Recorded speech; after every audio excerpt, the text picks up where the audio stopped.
Hello and welcome to Todd Rolls Dice, where it's time for another Last Week in Warhammer. So this is looking at some of the other news stories that have dropped between the 3rd of March and the 8th of March. So how about we just jump straight in? It is a quieter week this week. It's been a very quiet week this week actually. But as always, we're going to start with the Rumour engine. This is from the 4th of March.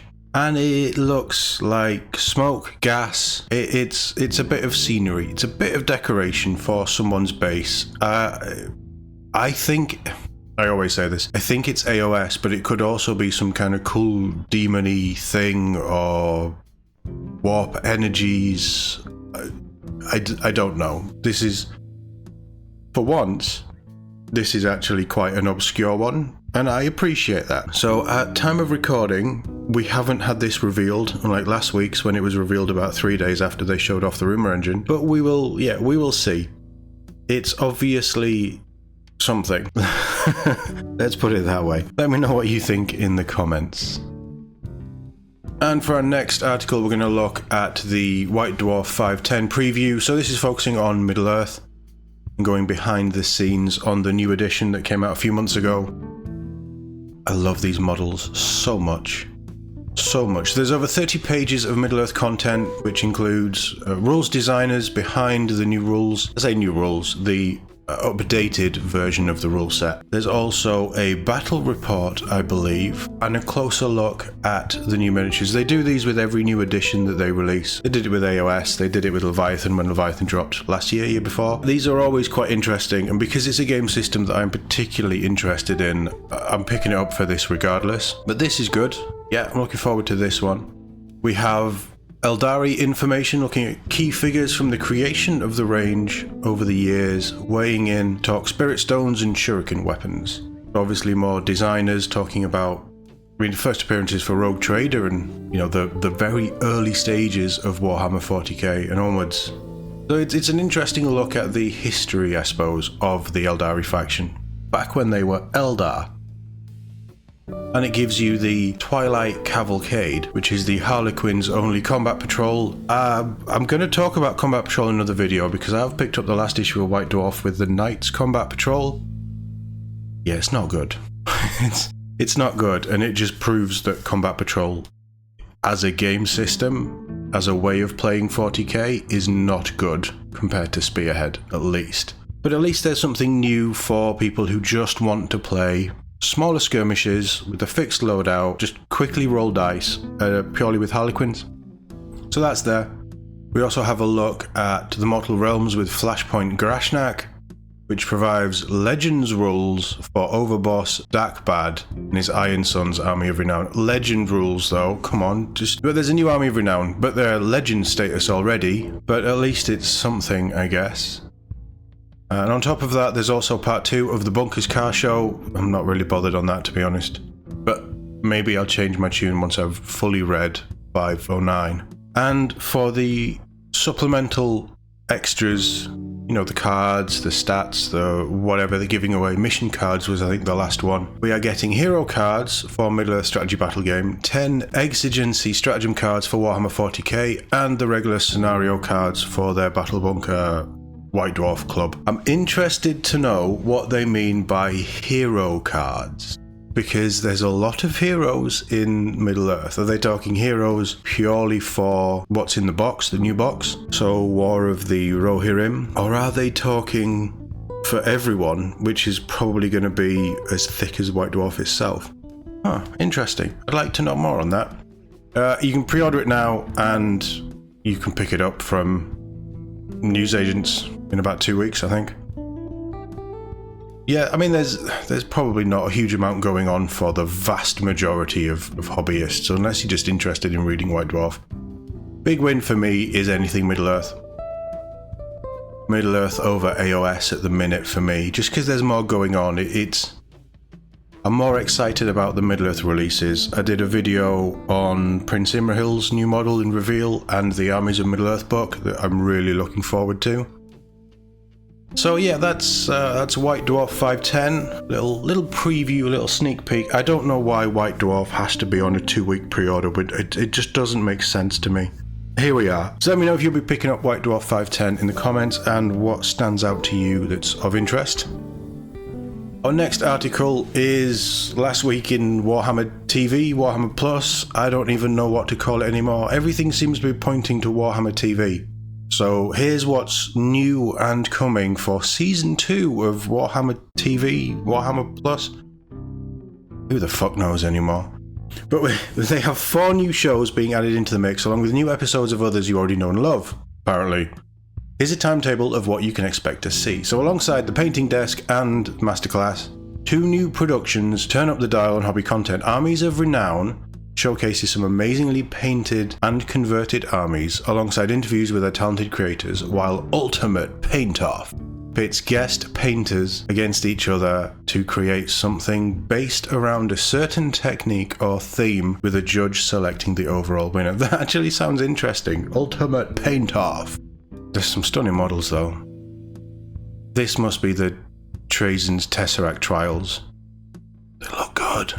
2 new gaming shows are on the way. Trajan's Tesseract Trials will task 2 hosts with completing a series of competitions using a selection of units they chose ahead of time. Okay, so that takes some of the pressure off. While on Battle Report, our 3 gaming presenters reminisce about their favourite games played on Battle Report, sharing fantastic clips and some behind the scenes stories. Just give us a fucking battle report. I don't want 3 people discussing how they had a battle report. You don't have enough content to do stuff like that. It's not like a 10-year look at some of the greatest battle. No, that's rubbish. That's a naff show.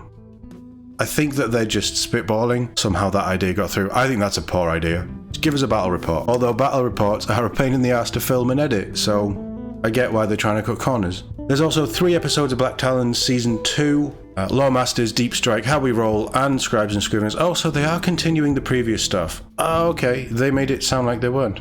That's good. Black Talon Season 2, I'm really liking Episode 1, but I also know that it's just Episode 1, and we're going to have to wait over the summer for the full season to be released, so I'm not going to give them any credit on that yet. But it's really, really enjoyable. I like the characters. I'm interested to see what they're doing.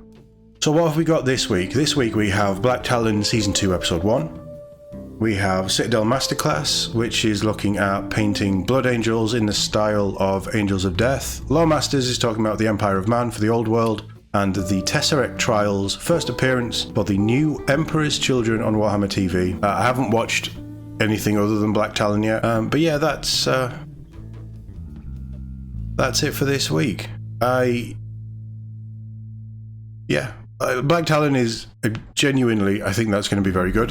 Lawmasters I'm not that bothered about. I'm interested to see what this Tesseract Trials thing is, and then the other stuff. We'll see. I mean, at the minute, this isn't a review of Warhammer TV, Warhammer Plus, whatever.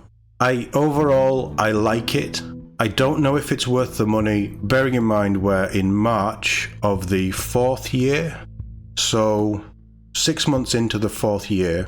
I don't actually think they're adding enough to justify the subscription price alone. Yes, you get a model, I'm not taking that away, but I just don't think they've mastered how the delivery works. It's all done, for me, it's all done through a browser because there isn't an Xbox app, so I've got to piss about opening up a browser. It needs to be delivered better. I don't think the app on the phone is very good. I just think, I don't know, it needs more polish. And I think the numbers are good. I think the subscriber numbers are pretty good, and the models are beautiful. There's a lot to like. Don't think the content is there. I don't think the content is what they should be doing necessarily. And I'm just, at this point, if I renew for a 2nd year of Warhammer Plus, it would have to be because I want the models rather than the content. And I don't think that's a healthy place for it to be. But we'll see. Season 2 might be they bring in some really cool shows and they get some cool stuff going and they find their feet. But at the minute, I'm still not sold on Warhammer TV. Plus, whatever. But that's what we've got this week. And finally, I am very disappointed with you all. Black Library Book of the Year results are in. We have a top 10 that features absolutely no Age of Sigmar books. And actually, there's only 1 book that I would read. 2 books. Yeah, 3 books. Maybe 3 books that I would... There is 3 books that I would read in here. But of the entire list of Black Library, 95% of it is 40k and the other 5% is Heresy. which makes me sad. But at number 10, we have Death Wilder by Victoria Hayward. Number 9, Interceptor City by Dan Abnett. Number 8, Renegades Lord of Excess by Rich McCormick. Number 7, More Than Val, Spear of Faith by Jude Reed. Number 6, and this is one I would read. I'd read Interceptor City as well. This is one I would read. Number 6, The High Carl's Oath by Gav Thorpe. Number 5, I've got this one to read, is Lazarus Enmity's Edge by Gary Cloyster. Number 4, I feel like we should have Top the Pops music going on in the background. Number 4, Elemental Council by Noah Von Nagen. Number 3, Lilith Hesperax, Queen of Knives by Mike Brooks. Number 2, Eidolon, the Uric Hammer by Mark Collins. And number 1, the best book of the Black Library in 2024. Obviously, Siege of Vrax by Steve Lyons.